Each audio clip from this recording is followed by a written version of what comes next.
கன்னியாகுமரி மாவட்டத்தோட மேல்புறம் ஒன்றியத்தோட ஒரு தாவேகா நிர்வாகி நகை திருடி விட்டார்கள்னு தந்தியோட சோசியல் மீடியா பேஜ்ல ஒரு போஸ்ட் வருது. இந்த போஸ்ட் பார்த்த உடனே நம்மளுடைய தாவேகா நிர்வாகிகள் அந்த போஸ்ட் ஒரு ஃபேக் நியூஸ், அந்த பர்டிகுலர் மெம்பர் எங்களோட கட்சியோட ஆளே கிடையாது, இன்ஃபேக்ட் அவங்க திமுகவோட ஒரு மெம்பர் அப்படின்றத கண்டுபிடிச்சாங்க. அந்த மாவட்ட செயலாளர் ஒரு மறுப்பு அறிக்கையும் விடுறாரு. இதெல்லாம் சோசியல் மீடியால நல்லாவே சர்க்குலேட் ஆகுது. இதெல்லாம் ஆனதுக்கு அப்புறமாவும் அடுத்த நாள் நம்ம பேப்பரை திறந்து பார்க்கறப்ப அதே நியூஸ் அப்படியே அழகா அச்சிடப்பட்டு வந்தது.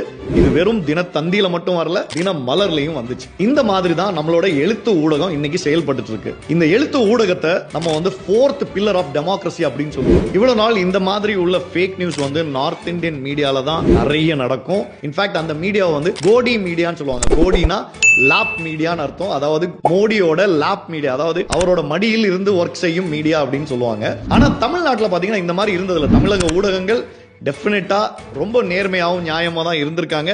ஆனா இன்னைக்கு பாக்குறப்ப அது தாவேகாவோட என்ட்ரிக்கு அப்புறம் பயங்கர பயஸ்டா இருக்கு. இந்த மாற்றம் ஏன் அப்படின்னு பாக்குறப்ப ஒரு வாரத்துக்கு முன்னாடி தான் திமுகவை சேர்ந்த ஒரு ஊராட்சி தலைவி நிறைய நகை திருட்டுல இன்வால்வ் ஆயிருந்தாங்க அப்படின்னு வந்துச்சு. இதை அப்படியே அழிக்கணும் அப்படின்னு சொல்லி தாவேகா மேல பழிய திருப்பணும், இன்னொரு இதே மாதிரி ஒரு நியூஸ் உண்டாக்கணும்னு சொல்லி அழகா அவங்க ஒரு நிர்வாகி, ஒரு இணை செயலாளர் அப்படின்னு சொல்லி போட்டு ஒரு ஃபேக் நியூஸை எஸ்டாப்ளிஷ் பண்றாங்க. இது வரைக்கும் அந்த தந்தி சோசியல் மீடியாவோ இல்ல தினத்தந்தி பேப்பரோ அதுக்கு மறுப்பு தெரிவிச்சு ஒரு நியூஸ் கூட விடல.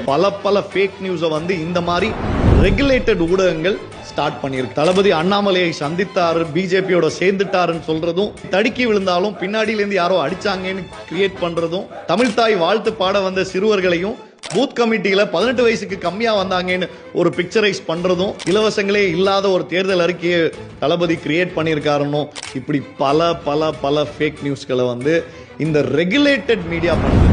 Unregulated media, YouTube channel, Mukhtar போன்ற ஆட்கள் நிறைய நெகட்டிவா கிரியேட் பண்றாங்க, நிறைய ஃபேக் நியூஸ் கிரியேட் பண்றாங்கன்னு பார்த்தா நம்ம ஜனநாயகத்தோட 4வது தூணும் இந்த மாதிரி ஃபேக் நியூஸ் கிரியேட் பண்றத பாக்குறப்ப ரொம்ப வலியா இருக்குங்க. இந்த மாதிரி நீங்க போயிட்டு இருந்தீங்கன்னா நார்த் இந்தியால எப்படி கோடி மீடியா இருக்கோ அதே மாதிரி உங்களை டாடி மீடியான்னு சொல்றதுக்கு ரொம்ப டைம் எடுக்காதுங்க. ஆனா நீங்க என்ன வேணா பண்ணுங்க, தந்தி டிவியா இருக்கட்டும், புதிய தலைமுறையா இருக்கட்டும், பாலிமரா இருக்கட்டும், நியூஸ் 7 இருக்கட்டும், ஏன் சன் நியூஸா கூட இருக்கட்டும், எங்க வர்ச்சுவல் வாரியர்ஸ் நீங்க என்ன ஃபேக் நியூஸ் கிரியேட் பண்ணாலும் அதை நாங்க காலி பண்ணுவோம். இந்த ரெகுலேட்டட் மீடியா இனிமே இந்த மாதிரி உள்ள நியூஸ்கள், ஃபேக் நியூஸை கிரியேட் பண்ண மாட்டீங்க.